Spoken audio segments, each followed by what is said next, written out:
named Jonathan Harris. I'm the main sheet trimmer on the Sonar, and I sail with Colin Harrison and Russell Bowden. I grew up in Sydney, in the south of Sydney, a suburb called Connells Point. We sailed on the Georges River and at Connells Point Sailing Club. As a young kid, I saw VJs skimming across the water at Cogra Bay from Tom Ugley's Bridge, and it left a big impression on me. And as soon as I could afford to save up enough money with my older brother, we bought a VJ. The best thing about sailing, look, sailing is a sport that anyone at any age can do.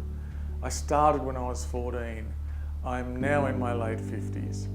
It still presents the same challenges to me in trying to get all of the elements right, the boat speed, understanding the weather, understanding the wave patterns, working as a crew as well as you possibly can.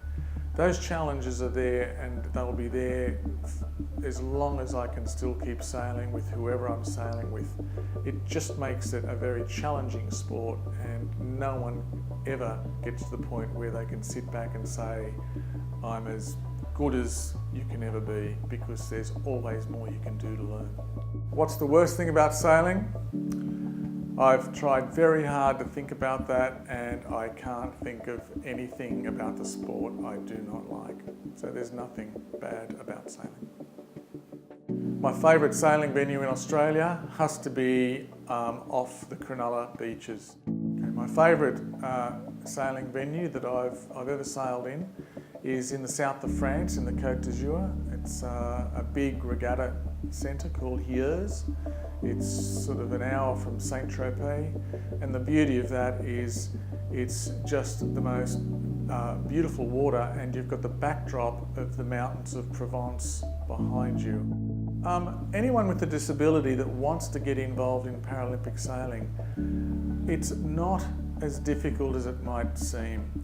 You've got to have initiative and go knocking on doors and talk to us. We are always looking for new people to come into the sport. Unfortunately, I think some people knock on the doors and they hit a bit of an objection and they stop. What you've got to do, you've got to be prepared to push your way through. And you know what, if you do that, all of a sudden, we as sports people will bring you in and get you involved. We're looking for people that are keen enough to push through and have some initiative and make it happen for themselves. Once you do that, and you get over that hump, it's a great thing to be part of.